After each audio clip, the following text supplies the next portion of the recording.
Hey guys, and welcome to another brand new video. In this video, it finally happened. We now have the Xbox official response on all the crazy gaming news that's been going on throughout this past week or so. Now, as you guys probably know, there's been a lot of leaks, a lot of potential PlayStation games happening now due to Xbox making them, putting them over to PlayStation, to the Switch, or whatever it might be. And it kind of seems like right now the news is a little bit on the middle.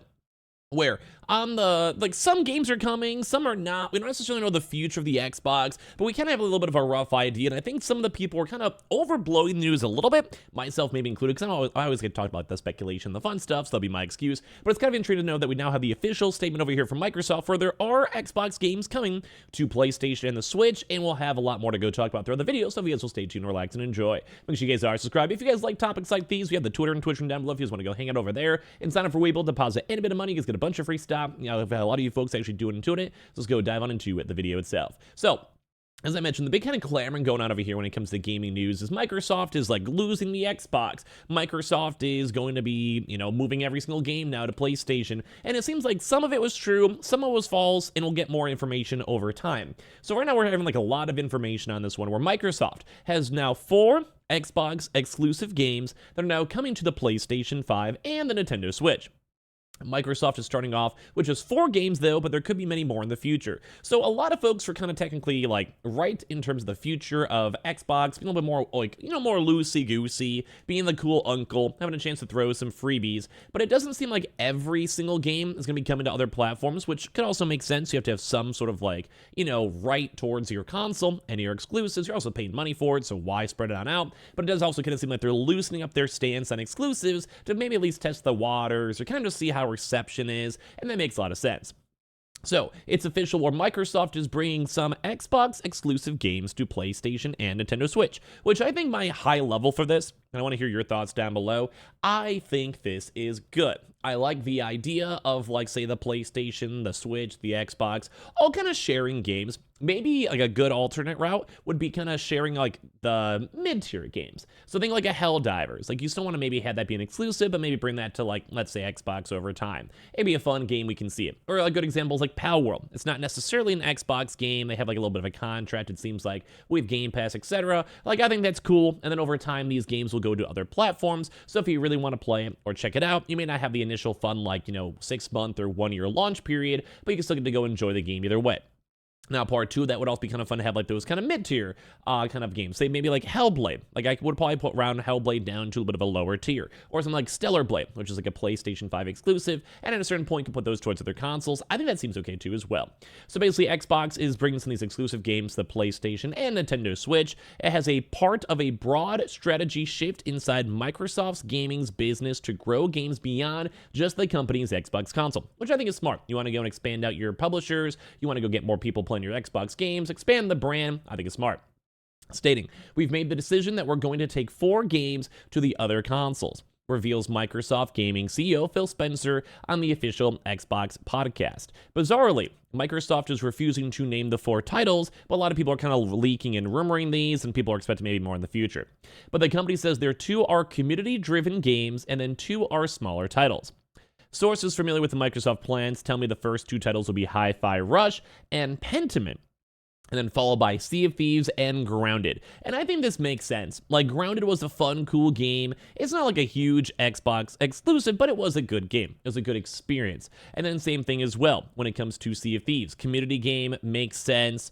Smaller title will be the Pendant, like Hi-Fi Rush maybe too as well. Like, this just makes sense. We've seen rumors on all 4 of these games. We've seen this mentioned a lot. Like, these games coming to other platforms. Makes sense. Like, they're not really like selling Xboxes. They might be selling, Xbox Game Pass things whenever big updates happen. A lot of people like Grounded when it came out. I liked it. A lot of people liked Hi-Fi Rush when it came out, but I beat it. Sea of Thieves always been kind of a cool, prevalent game, but maybe player base is kind of nice. Microtransactions, whatever, might be kind of nice too as well. But this kind of also seems like there's also going to be a flip of the Switch, where it's kind of like them testing the waters. Like, this is where the leak kind of officially came out from, like, all these, like, smaller games. Bigger games such as, like, say, Starfield or Halo haven't been confirmed yet. And if I had to go and say, just based on my speculation, all these are also speculation videos, I'd probably put those games like a Halo or a Starfield or whatever, maybe more down the road. I think Halo and Gears make a lot more sense than the single player experiences because they just make like they spent like $10 billion in Bethesda. Yeah, let's just go and like keep the money on Game Pass, keep the money on Xbox, make the money. But things like Halo, you could still make more money. Say like Call of Duty, Halo, and stuff like that. Bigger player base, more microtransactions. Like to me, I still think that makes a lot of sense. But they will also go and say this.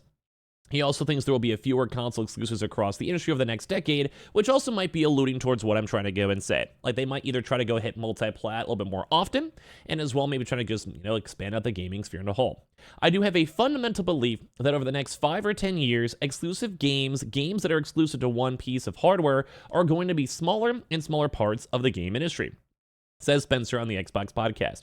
Microsoft is framing this move as just 4 games that the company can learn from, testing the waters if you will, but rumors have suggested that Microsoft's ambitions for multi-platform games go much deeper. So it's basically like kind of what I'm saying before.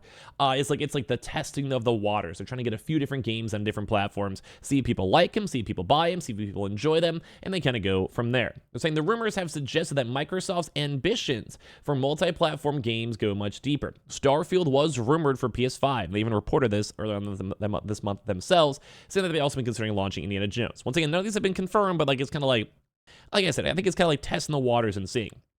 Spencer confirms that Starfield and Indiana Jones are not part of the first 4 games, but he doesn't rule out the possibility for those titles to arrive on the PlayStation 5 in the future. I don't think we should as an industry should ever rule out a game going to any other platform. Very intriguing and strong words to go and kind of really especially hide on this one. Says Spencer in an interview with The Verge. We're focused on these 4 games and learning from the experience, kind of what I'm saying. They want to have these first few games come out. They want to go make sure that the game experience is good. And then they want to be like, hey, are we getting sales? Are we getting more people moving to Xbox? Are people enjoying it? Like, is the overall community reception like something that people are hyped up for? And should we maybe do more in the future as well? So saying we don't have work going on other franchises, but for anybody to stand up and say there's something's never going to happen, I feel like it feels like creating more certainty in a world of gaming where you really want to respond to what customers want and what our players and creators are looking for. Now, I think a lot of the stuff is cool. I like the idea of a lot of this type of stuff. I think it's good. I want to see more games on other platforms. If Xbox wants to lead the charge and be like the head honchos of this, I am cool with this. I want this. I think for the future of us consumers, this is good. Now, future for Xbox, we'll have to see. This is kind of what they're trying to test out the waters too as well. But they also could subsidize this with other profitable things from Microsoft. It's not the biggest deal. If they get overall good returns, they might be going for it. But right now, it does seem like they're in this testing phase, this brand new phase shift of Xbox, where they are seemingly more okay with kind of expanding out these games as a whole, which I, once again, want to hear your thoughts on, but I think most people will be happy with this. As consumers, I think it's good. As people, I think it's good, and I'm excited for it at the end of the day. So not every Xbox game is suddenly going to appear on the rival consoles, which is fine, but Microsoft is clearly considering the potential for more in the future. That's a win. I asked Spencer whether there will be more. They will have more multi-platform games, especially if these 4 are successful. They're saying yeah, but we haven't been proven this yet. We haven't noted that we should do this or not. We're obviously one of the biggest publishers on PlayStation and Nintendo today when you think about the Activision, Blizzard, and Bethesda lineup of games. And as well, also think about Minecraft. That's on all these it's on PlayStation. Think about say old school Skyrim or ESO or Call of Duty or all these other various games. They're big. So you know what it means to ship games on Steam, PlayStation, Nintendo, and on Xbox. These are games that originally launched on Xbox. They were Xbox branded games, and we want to see what happens, because going and doing the development work to bring in them new platforms is real work. So basically saying we would want to do this, but we have to make sure it's worth it for us. We need to make sure we're not losing too much money and too many people going to PlayStation. We have to make sure that if we're spending an extra few $1 million to port a game to the Switch or PlayStation, people are going to buy the games. And I think it's smart. It's just normal business strategy. We test the waters, and if the waters aren't too rocky, we'll maybe go and release the floodgates a little bit more and see where it goes. And I think this is a very nice, proper statement. I think in the long term, this will be good for gaming too as well. They're saying, we want to make sure there's an audience that there is there and has an appetite, but also at the same time, they're being a little bit cautious because maybe they don't. Maybe there's a reason out there where they're hey, we're not making that much money on, say, Halo. Maybe 500 people play Halo. So they're going to be why do we want to support it for PlayStation? It's not worth our time. So they would say, I understand that Microsoft has previously been weighing on the idea of bringing Gears of War, which would be smart. Microsoft Flight Sim, which would be smart. And even the next Doom game to rival platforms, also smart. Final decisions have not been made, though, on these games, and there's been bound to be more than just the 4. As the strategy evolves, it's clear that there'll be some interesting decisions too as well. And I agree on this. I think a lot of this will be happening in the future, where things will be changed and moved up. So what does Microsoft even need to launch the Xbox exclusives, though. And I always kind of said this a lot in my past few videos. They want to make sure that they can make money on publishing, microtransactions, expanding out the brand, maybe driving more people to Game Pass. Think you have a game that you could buy for $70 on PlayStation or the Switch. You go pay $15, $10 for it, whatever it might be, on the Game Pass. Call of Duty, good example. Like if you get Call of Duty on PC instead, I'm going to probably do that instead of buying it on PS5. If I get it for cheaper, that's just kind of me too as well.